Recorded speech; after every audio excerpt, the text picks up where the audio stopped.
Salut à vous, c'est Carla. Et Orlan pour vous présenter la chronique des clichés. Parce que oui, parler des clichés, c'est vraiment cliché.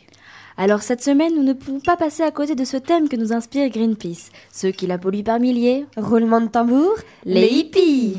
Pour commencer, le hippie n'est pas un animal en voie de disparition. Malheureusement.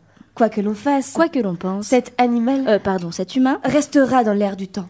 Vêtu de longs cheveux, souvent sales, adraides ou très douteuses, parfois toujours parsemé de perles, de clochettes, de plumes, de médiators, parce que oui, le hippie est musicien, de fleurs, de bouts de tissu, d'athéba. Vous savez, ces bouts de laine dans lesquels sont enfermés leurs cheveux qui meurent. Et pourrissent au bout de quelques mois. Le hippie est adepte de ces fameuses petites lunettes rondes à la Janis Joplin. Ou au vilain Boglodyte dans Men in Black 3. Mais aussi de son célèbre, indispensable et indémodable, quelle tristesse, Sarouel.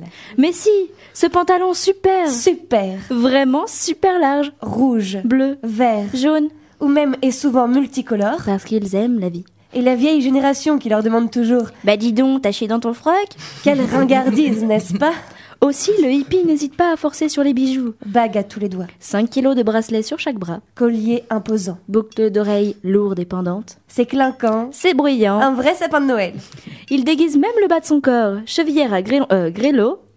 Et bague de pied. Mais les gars, ça fait vachement mal d'avoir des trucs entre les orteils. Le hippie n'hésite pas à recycler les vieilles armoires. De leur vieille grand-mère. Pull XXL en laine. Bien gros. Bien chaud. Quoique. Bien troué jusqu'à s'en faire des mitaines au bout des bras. Un véritable chiffon dans lequel il se sent à l'aise. Au calme. Vraiment bien. Autre élément nécessaire à sa tenue. La vieille, bonne, classique paire de kickers. Mais le hippie ne sort pas de chez lui les mains vides. Il lui faut son kéfier, en double ou en triple, autour du cou, au cas où il fasse froid. Dans le cas contraire, il s'en servira comme nappe de pique-nique. Sac à dos ou bandoulière, souvent en tissu manufacturé. C'est quand même plus stylé. De plus, le hippie masculin est reconnaissable à la négligence de sa barbe. Ainsi que de sa peau. Et le hippie féminin, quant à elle, est reconnaissable à la négligence de sa pilosité aussi. Forêt sous les bras. Jambes qui piquent. Et entre jambes. Bref, sexy. Celle-ci se bat également pour la liberté de ses seins. Et refuse le port du soutien-gorge. Passons maintenant au mode de vie du hippie. Lorsque le hippie se déplace, c'est d'un pas long. Et long. Accompagné d'un petit rebondissement. Histoire de se donner un air cool et guiré. Ce qu'il accentue avec un cône entre les doigts. Non, pas un cône de glace. Et c'est toujours de ce pas lent, mais décidé, que lui et sa bande de joyeux lurons iront festoyer en plein milieu de la nature. Ils aiment l'herbe, ah ça oui, les arbres et la gadoue, accompagnés de leur tam-tam et didgeridoo. Ces mangeurs de pâquerettes n'hésiteront pas à aller cracher du feu, faire du jonglage, des bolasses et autres activités circassiennes. Dans ces festivals et autres teufs, le hippie et ses amis écoutent du reggae, vive Bobby, ou de la musique complètement perchée, à base de sweet smoke. Car oui, le hippie des temps modernes a pour plus grand regret ne jamais avoir vécu Woodstock, ce qui le rend complètement dépressif. Mais le hippie est aussi politiquement incorrect, actif. Il est contre le capitalisme, contre la société moderne, prônant encore et toujours cette devise « Faites l'amour, pas la guerre. Peace and love, les man ». Le hippie possède un portable de merde. Mais déjà, il est joignable. Le hippie est, par la même occasion, écolo.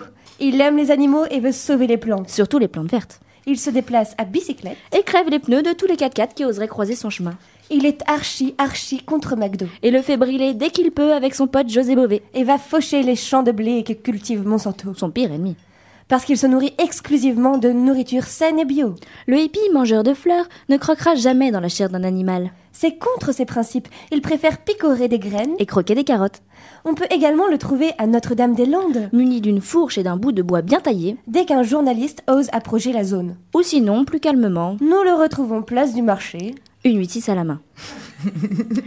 Qu'est-ce que le hippie aime? Qu'est-ce qui le fait vibrer? Qu'est-ce qui l'attire? Il aime les femmes, les hommes, plusieurs femmes, plusieurs hommes, les corps, les poils, tout ce qui est naturel, le contact humain, le toucher, les caresses, l'amour, les orgies.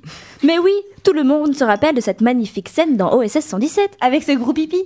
Et puis, le hippie danse la vie. Il chante la vie. Il aime que la plante de ses pieds entre en contact avec l'herbe, les cailloux, le sable, la terre ferme. Oui, il marche pieds nus. Il danse même pieds nus. En ronde avec tous ses amis comme lui. Autour du feu. Cheveux au vent. Sexe dansant. Nus ensemble, ils ne font qu'un. Ils forment une communauté utopiste, incomprise par cette société sans avenir. Alors si vous aussi vous sentez en vous l'envie, le besoin de rejoindre cette jolie troupe, appelez Greenpeace. Voilà, on vous dit à la semaine prochaine pour un tout nouveau cliché qui sera encore super méga cliché. Merci les filles.